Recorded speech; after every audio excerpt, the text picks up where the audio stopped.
get higher up in levels. Their ability to take out the enemies also increases dramatically when you get up these higher levels.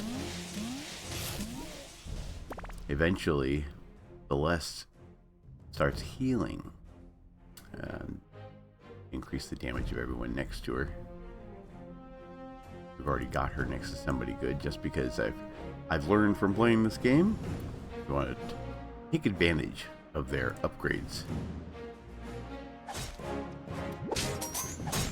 We have another boss here.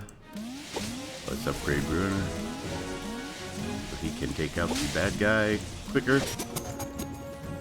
And as you see, if you hover over, you can see when that ability would unlock. Chest. Cool. We'll need to open that up. If you hover over this, you see that Celeste's next upgrade unlocks at level 25. It increases the damage of Celeste by 400%. One for 𝗫𝗫𝗧𝗛 will unlock at level 20, and to unlock 𝗪𝗪𝗪𝗧𝗛, you'll need 25,000 gold, which might take us a minute. This particular upgrade that we're going to get for Bruner is going to increase Bruner's damage by 200%. So just like that, it jumps right up. It scales quite well, I noticed. They did a really good job of programming this. Keep your eyes on the trees in the back. Occasionally you'll see something move. If you click on it quick enough, you can get a little bit more gold. Alright, we're going to increase our clicky damage here. Just because we're focusing more clicking.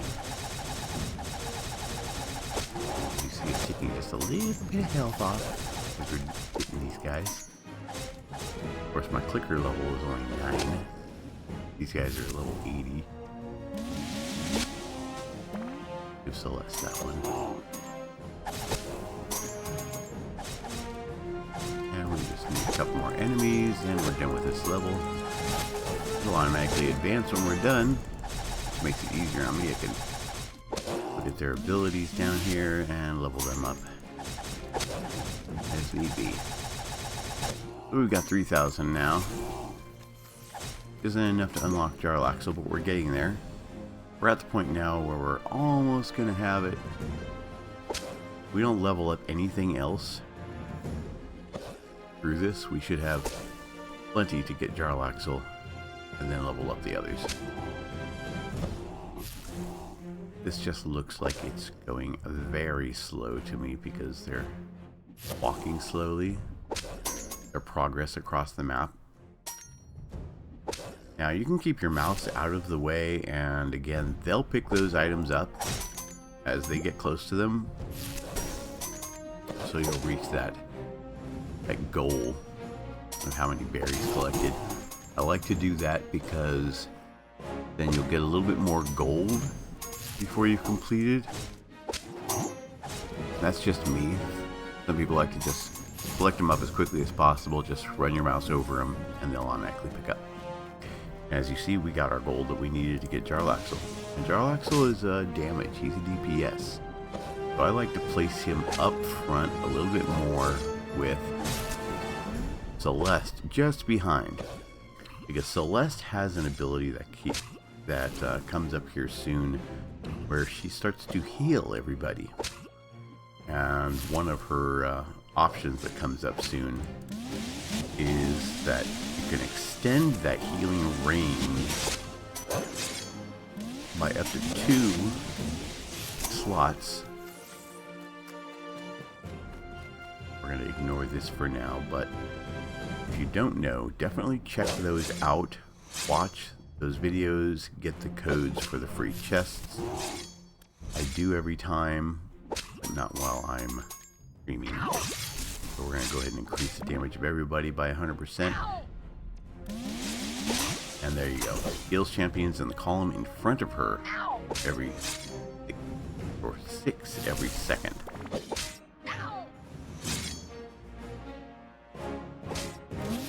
Going to increase 𝗪𝗪𝗪𝗪𝗪𝗪𝗪𝗪𝗪𝗪𝗪's damage, and they'll take her out. There we go. We get another chest. Nope, no chest yet. My bad. This tutorial is very helpful, but there are a couple of things that I missed the first time through, so I'm really curious if it actually mentions them or if it's something I'm going to have to cover later on in this series.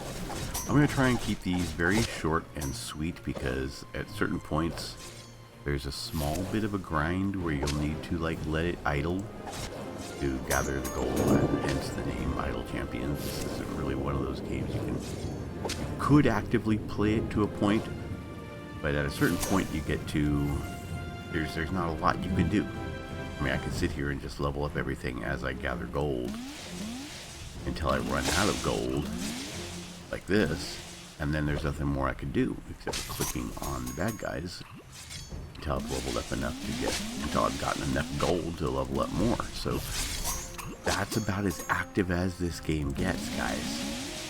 You click on baddies, you level up, and that's it. The best part about this game, though, for me, is that I can walk away from it. It is an idle game I can walk away from and come back to another time. I unlocked another one of the special abilities. I've got an ultimate for Bash, and an ultimate for Bruenor, which is Bash, and an ultimate for Celeste, that is Flame Strike. The nice thing about Flame Strike is it does hit enemies around. I'll show you next time we come to a boss fight what those abilities do. But Bruenor is, as you saw before, is he jumps right in and he hacks, and that's a really good ability. Has a 1 minute cooldown. The Flame Strike, however, it randomly chooses an enemy on the screen and then it'll damage enemies around that area. So if you have like a cluster of enemies,